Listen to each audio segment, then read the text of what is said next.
Coming up today, the foreign and defense chiefs of South Korea and the United States hold talks in Washington. The US pledges extended defense capabilities to its ally to counter the growing threat posed by North Korea. The US military says North Korea has another missile launch failure. The Pentagon slams Pyongyang, calling the launch attempt a clear violation of UN resolutions. Plus, the curtain comes down on the highly awaited final showdown. Hillary Clinton and Donald Trump clash in a fiery presidential debate. We have the highlights. Stay tuned for these stories and more.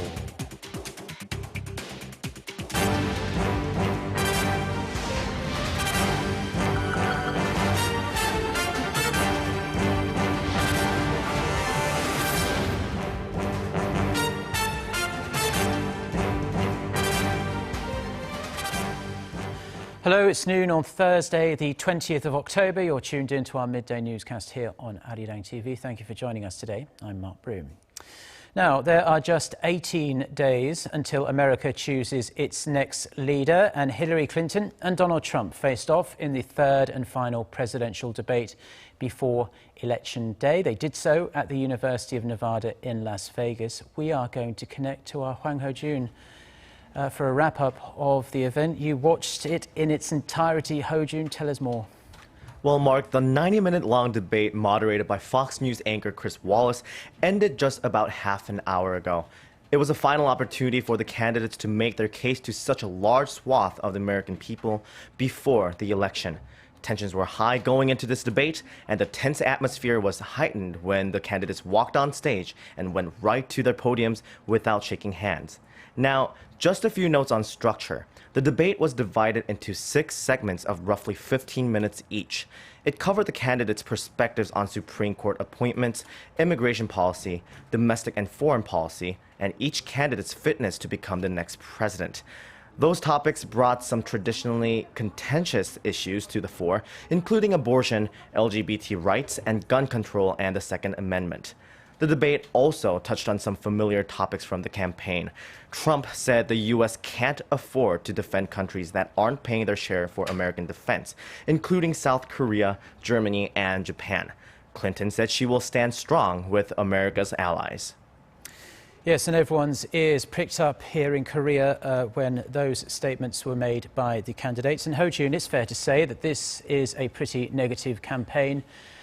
Some would say the most ever, with no shortage of finger-pointing and name-calling. What issues came up in today's debate?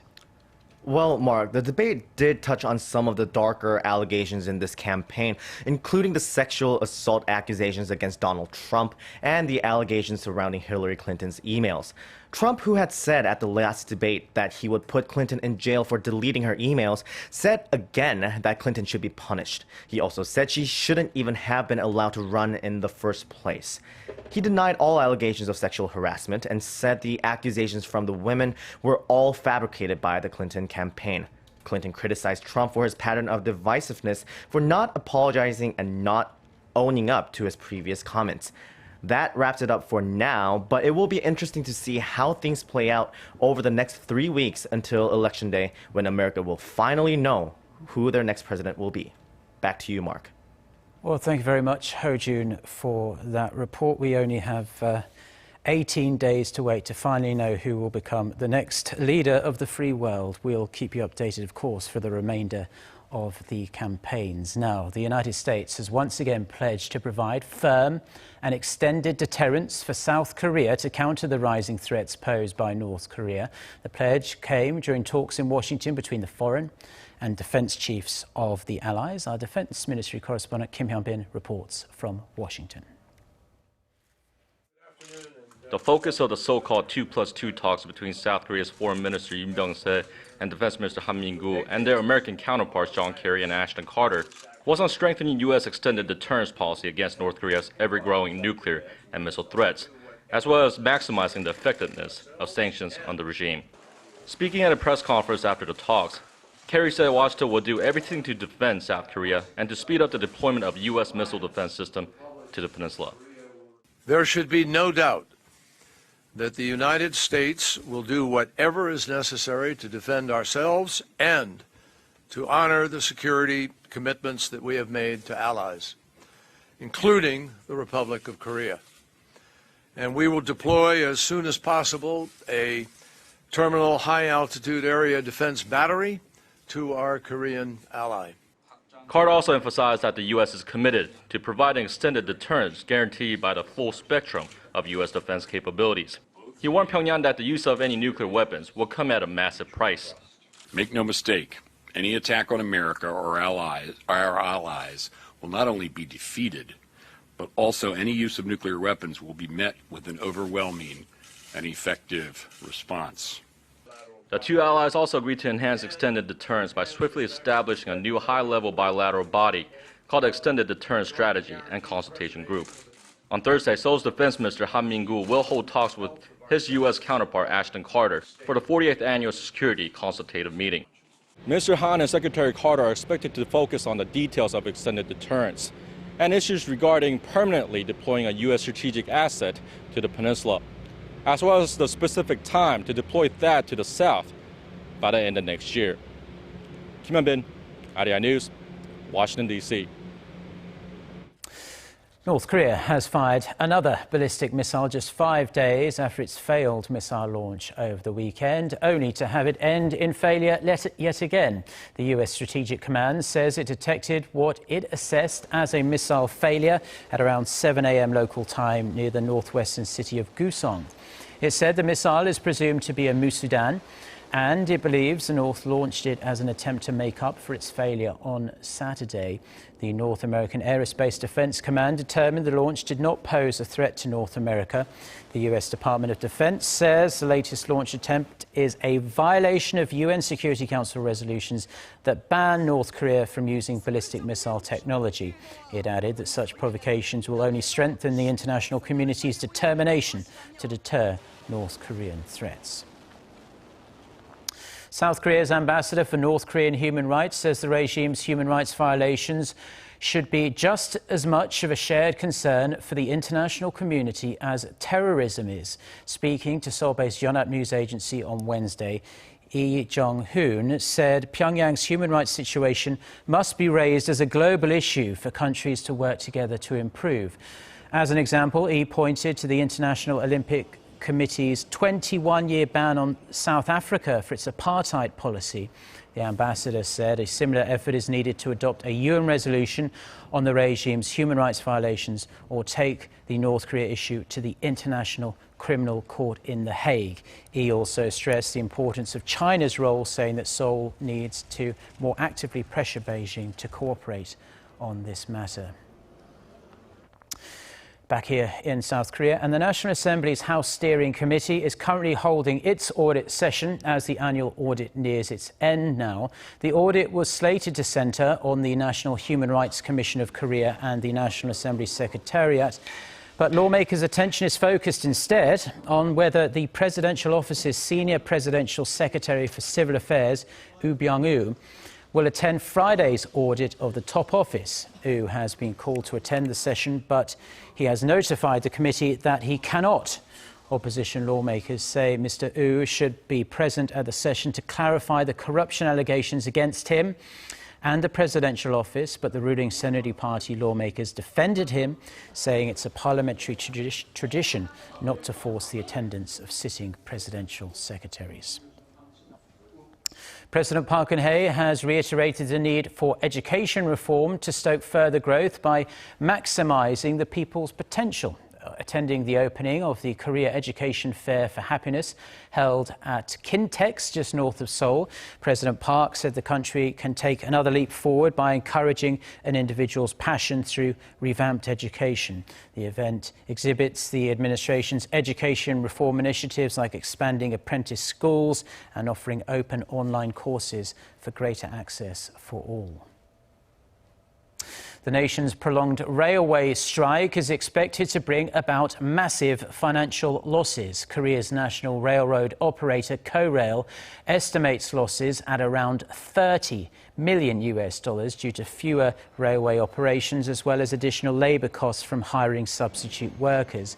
Unionized railway workers launched a strike on September 27th in protest against the adoption of a performance-based wage system. The strike is now into its 24th day. That is the longest on record. Railway operations are at about 80% of usual levels. However, freight trains are running at just 40% of normal levels, and this is causing severe logistical problems. Amid rising safety concerns, as relatively inexperienced contract workers are left to fill in, KORAIL says it will employ 500 regular employees, the first time the company has taken such a move during a strike. The third quarter earnings of Korea's big three shipbuilders are likely to be in the black. Korea Investment and Securities says Hyundai Heavy Industries is expected to post the largest operating profit out of the three at $303 million and sales of $8.5 billion. Samsung Heavy Industries is forecast to rack up sales of $2.14 billion and post an operating profit of some $52 million. Now, the better than expected business performance is largely attributed to the large-scale government-led corporate restructuring plan that is now in effect, and also the shipbuilders' decisions to sell off assets. Industry watchers say that in the coming months, the company's profitability will largely be influenced by cost-cutting efforts and the intensity of the restructuring measures. The shipbuilders will begin announcing their quarterly performances later this month. Now, Philippine President Rodrigo Duterte says he will set aside the South China Sea issue during his state visit to China and focus more on the two countries' common interests. Kim Mo-kyun tells us more. Currently on a 4-day state visit to China, Rodrigo Duterte said on Wednesday that he will take the back seat and wait for the Chinese president to mention the South China Sea arbitration case because he's a visitor to their country. The Filipino president said there are many issues in the Philippines that require Beijing's support. We will be asking for the help of China. I do not know if your government will give it to us. I am here on a state visit to pay my respects to the great people of China and to the Chinese government. During his time in Beijing, Duterte is expected to confirm his tilt away from the U.S. and towards China's sphere of influence.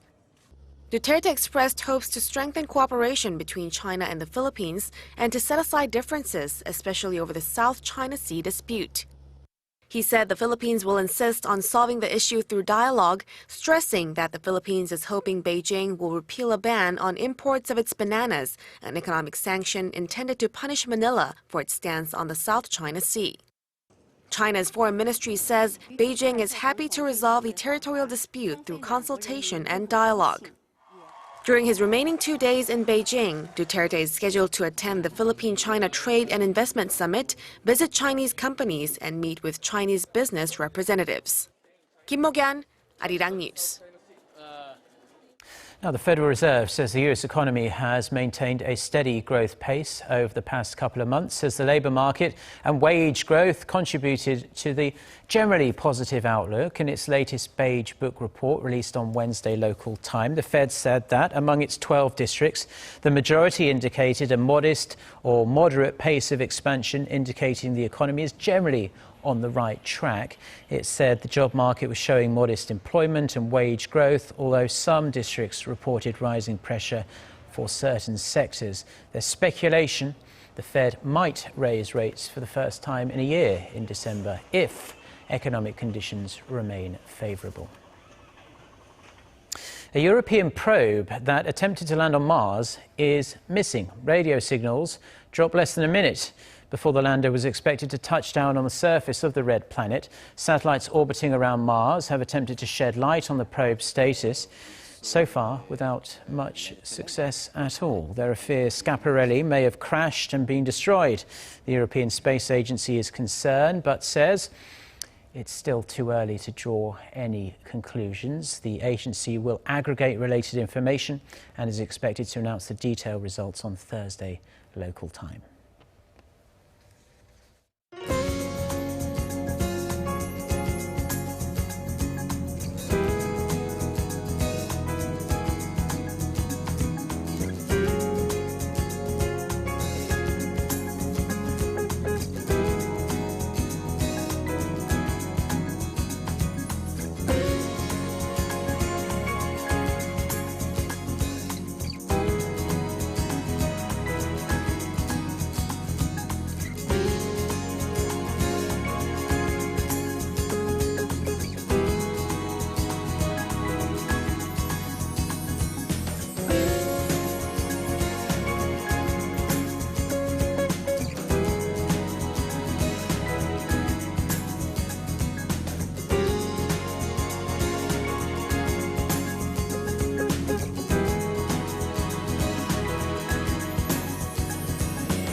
Well, that's all we have for now on this Thursday lunchtime here in Seoul. I'm Mark Broom. Thank you as always for tuning in. We will be back throughout the day with more newscasts. Our next bulletin is coming up at 2 p.m. Korea time. So until then, goodbye.